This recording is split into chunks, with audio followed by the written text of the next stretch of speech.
Friends, मैं दीपा दी housewife में आपका स्वागत करती हूँ। तो चलिए फ्रेंड्स, करते हैं दिन की शुरुआत एक नए ब्लॉग के साथ। तो रक्षाबंधन के दिन जो राखी के साथ जो बांधी जाती है धागा, जिसको बोलते हैं वो क्या बोलते हैं, गाज, तो वो आज खुलेंगी। नवमी है तो उसकी पूजा वगैरह होगी, तो वो मैं आपसे शेयर करूँगी। और सबसे पहले इनके लिए बना देते हैं चाय, क्योंकि इनको जाना है दुकान पे। और इनके लिए खाना पीना सब दोपहर में जाएगा, वो मना कर रहे हैं। मैंने बोला कि प्रसाद वगैरह थोड़ा खा जाना अभी, जैसे पूरी सब्जी जो भी बनेगी, तो सुबह में खाते नहीं है, तो बस चाय दे देते हैं उन्हें जल्दी से और फिर करते हैं इसकी तैयारी। तो यहाँ पर गाइस मैंने चाय तैयार कर ली है ये, और बस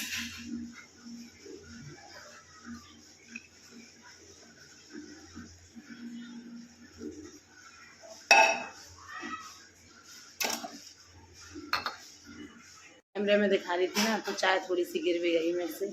चलो कोई नहीं, पहुँच देंगे उसे। हम फटाफट से हमें चाय नाश्ता दे देते हैं। तो गाइज तो इतना रखा है, कल 56 भोग लगे थे ना लाला के, तो सारी चीज़ें थोड़ी थोड़ी रखी हैं। और रात हुआ भी ऐसा ही था कि थोड़ी थोड़ी चीज़ सारी खाई, तो उससे पेट भर गया, और बल्कि आधी से और योगिता नहा ली है। ये लेट सोई, मतलब एक दो दिन से ज्यादा तो सभी लेट थे। हाँ, लेकिन मैं लेट उठी हूँ, तो मैंने इसको जगाया नहीं था। मैंने की बच्ची है, मैंने कर लिया खुद से काम। गाइस बच्चे तो बच्चे ही होते हैं ना।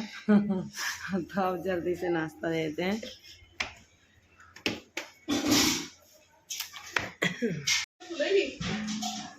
कौन सी मार्केट, इसमें दूध दूध सा कैसे हो रहा है कलाकंद में?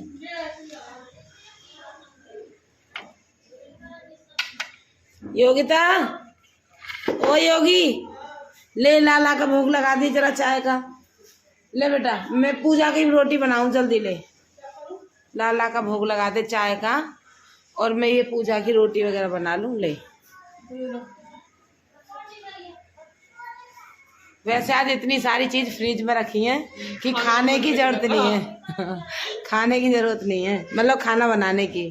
गाइस हाँ सुनाओ। अपना रसगुल्ला खाने के लिए राजी ना हो तो मैं खा लेती हूँ, मेरे पास ठीक है। ऐसे स्पंज रसगुल्ले, इसे क्या, मुझे भी बहुत पसंद है। स्पंज रसगुल्ले पे एक बात याद आ गई, पहले कर लेती हूँ आपसे बात, फिर सारी तैयारी है फटाफट से खाना। तो गाइस स्पंज रसगुल्ले पे एक बात याद आ गई कि जब शादी हुई थी मेरी बुलबुलिया भी थी यहाँ पे। बुलबुलिया कौन, मेरी नंद। तो वो लाए थे उसमें पैकेट में, जैसे होता है ना, उसमें लोहा लगा हुआ था, जैसे वो लोहे जैसा ही था। लोहा लगा हुआ क्या था गाइस, लोहे जैसा था। तो उसमें थे स्पंज रसगुल्ले। ये कई तरीके से आते हैं, अब तो प्लास्टिक में भी आने लगे। तो मेरा ना पैर का अंगूठा गाइस इतना कट गया था, उस पर पैर पड़ गया, खूब सारा खून निकला। उस दिन के रसगुल्ले बहुत महंगे पड़े थे। तो वही मैं बोल रही हूँ आपसे कि कई चीज़ें ऐसी रह जाती है ना, जो हमें याद रह जाती हैं। तो मेरा अंगूठा कट गया था पहली बार जब स्पंज रसगुल्ले आए थे वहाँ। अच्छा हाँ, तू भी नहीं थी, भैया भी नहीं था, बिल्कुल नहीं थी शादी।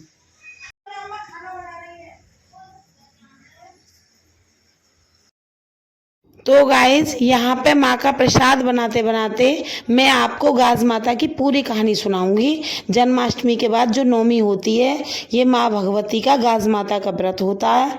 तो इसको विधि विधान से करना चाहिए। जिसके पास पुत्र नहीं होता उसको माँ पुत्र देती है, जिसके पास धन नहीं होता धन देती है, कोढ़ी को काया देती है। तो चलो करते हैं माँ की कहानी शुरू। और यहाँ पे मेरा प्रसाद भी बन गया है, साथ में भोग भी लगा दूंगी, वो भी आप देख लेना।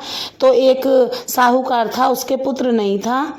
तो वो साहूकारनी एक दिन पड़ोस से थोड़ी दूरी पे ये गई किसी काम से, तो देखा वहाँ पे कि वहाँ माँ भगवती की कथा चल रही थी। तो उसने देखा कि, पूछा कि आप क्या कर रहे हो? तो उन्होंने बताया कि जन्माष्टमी के बाद जो नवमी आती है उसको हम गाज खोलते हैं। जन्माष्टमी के दिन ही कलाई में गाज बांध ली जाती है, जिसके घर में जितने मेंबर होते हैं उसी हिसाब से बांध ली जाती है।